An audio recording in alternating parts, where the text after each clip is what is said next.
Ministro, buenos días. Muy buenos días. Bienvenido a esta casa que es la suya. Casi más que la mía. Estuvo aquí mucho tiempo como analista, ¿no? Sí, ya comentábamos antes que hice 2 trienios. El ministro de Educación, Cultura y Deporte, José Ignacio Wert, que vuelve a la SER. ¿Es más fácil el análisis de la política que el ejercicio de la política? Hombre, es distinto, tiene menos consecuencias y proporciona otro tipo de gratificaciones y desde luego menos disgustos. Dicho todo lo cual, también es verdad que la influencia que se ejerce comentando la realidad no es la misma que se ejerce influyendo sobre ella, y desde ese punto de vista, si uno cree en lo que hace, pues también podría decirse que hasta un cierto punto las complicaciones y los sinsabores y los malos tragos pues compensan, ¿no? Compensan si uno cree en lo que está haciendo, si no, probablemente no, pero ese no es mi caso. Bueno, ya saben que, como es habitual, pueden seguir esta entrevista en imágenes, pueden ver al ministro en streaming en la página web de la SER, en cadenaser.com. Dígame, ministro, ¿en qué va a mejorar, en 2 o 3 cosas concretas, en qué va a mejorar su reforma educativa, que no es la suya, es la del gobierno, la reforma educativa, la educación en España?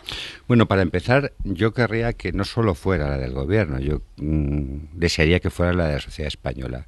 Lo primero, a mi juicio, lo principal, y creo que esto es escasamente discutible, tiene que mejorar, y no lo hará desde luego si no hay esa complicidad de la sociedad, en lo que es el problema más grave que tiene la educación española, que es una tasa de abandono escolar temprano que, a pesar de haber descendido algo en los últimos años, sigue siendo el doble de la media europea.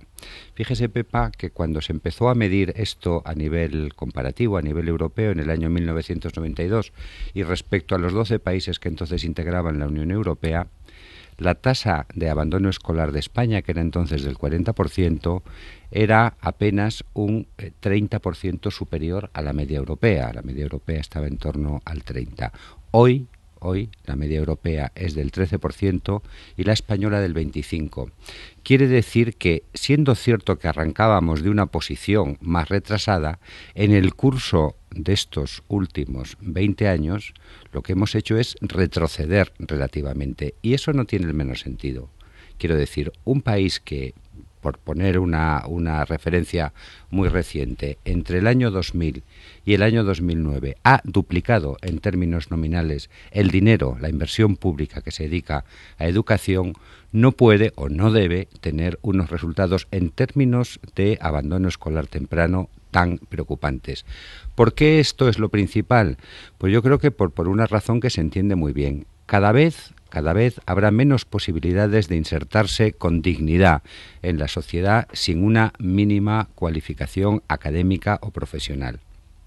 Se calcula que en el año que toma como referencia la estrategia Europa 2020, solo el 12% de los empleos que existan en la Unión Europea podrán ser ocupados con personas que no tengan la cualificación mínima que, en términos de los niveles educativos, se llama clasificación 3, lo que se llama el CINE 3, en la clasificación internacional de niveles educativos. Si nosotros seguimos teniendo una tasa de abandono escolar como la que tenemos ahora, eso quiere decir que estamos embalsando a una proporción muy significativa de nuestros jóvenes a unas perspectivas vitales que no son dignas, que no son compatibles con que puedan desempeñarse adecuadamente en el futuro. Yeah. Y siempre pensamos en términos de lo más inmediato, que es el desempleo juvenil, pero es que hay que pensar que ese desempleo juvenil, cuando llevamos tantos años arrastrando una tasa tan elevada de abandono escolar temprano, se está también proyectando hacia el futuro y realmente dificultando en términos estructurales lo que son nuestras perspectivas de crecimiento y de creación de empleo. Pero dígame, ¿cómo va a atajar el abandono escolar la ley?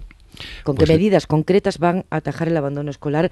Por un lado, las medidas concretas, y por otro, si el Bueno, gobierno... en realidad me he quedado en la primera parte. La segunda, que no es menos importante. Es una entrevista, ministro, esto. Tenemos un tiempo acotado, ¿eh? Bueno, pero no importa. Es que yo creo que, vamos a ver, yo creo que las cosas cuando son complicadas sí, hay que explicarlas con una cierta calma. Venga, ¿cómo? Vamos a ver, el segundo elemento muy importante también es la mejora del rendimiento, y los dos van de la mano. Es decir, nosotros tenemos no solo un abandono escolar escolar temprano muy elevado, sino también tenemos una proporción muy baja de alumnos de buen rendimiento. Entonces, ¿cómo se va a atajar? Pues evidentemente lo primero que hay que mencionar es un diseño de los itinerarios formativos que, aprendiendo de la experiencia de otros países que tienen mejores resultados que los nuestros, nos permita que una parte significativa de lo que hoy se convierte en abandono escolar pueda seguir un itinerario formativo, fundamentalmente a través de la formación profesional, que le permita, como decía hace un minuto, insertarse con dignidad tanto a nivel personal como a nivel profesional. Para esto, yo creo que es muy importante el cambio de arquitectura que producimos en la enseñanza secundaria. ¿Cuál es ese cambio de arquitectura?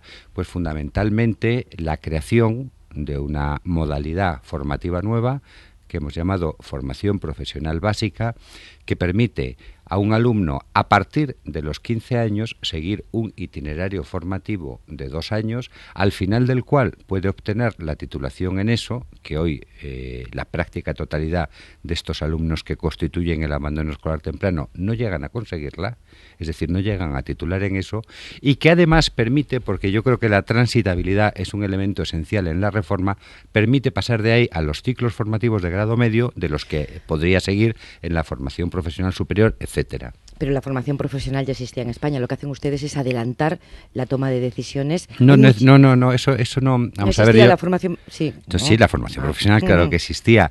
Lo que no existía era un camino eficaz para aquellos alumnos que les permitiera buscar esa formación profesional antes de los 16 años, excepto en una cosa que no ha funcionado. Yo no tengo la menor duda de que se diseñó con la mejor de las intenciones, pero una cosa que, en fin, se conocen en el mundo educativo como los PCPIs, que quiere decir programas de cualificación profesional inicial, y que también se podían elegir a los 15 años, es decir, desde este punto de vista no hay adelantamiento respecto a esta vía, pero claro, sucede que en ese sistema de los programas de cualificación profesional inicial solo alcanzaban el título alrededor de menos del 10% los que lo iniciaban, ¿no? Entonces yo creo que que aquí sí que hay un cambio importante, y creo que también es muy importante el cambio que supone la introducción de evaluaciones al final de las etapas.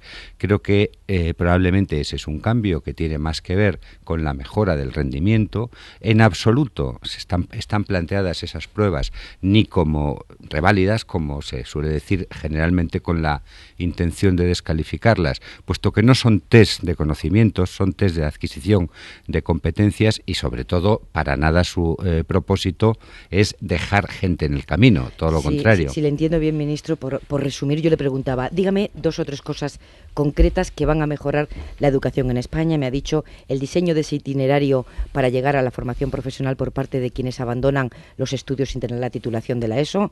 Quedamos, por supuesto, que la titulación mejor para ellos es la formación profesional, y adelantarlo un año, es decir, tomar la decisión un año antes. Lo damos por supuesto, porque si nos ponemos a comparar cifras, lo que vemos es que en España hay una titulación en bachillerato que está perfectamente alineada con el objetivo de la Estrategia Europa 2020, y en cambio tenemos un flujo hacia la formación profesional que es muy, muy inferior a la media europea. ¿En qué mejora la decisión un año antes, en plena adolescencia? ¿En qué mejora que nuestros hijos tengan que tomar la decisión antes, cuando menos claras tienen las cosas?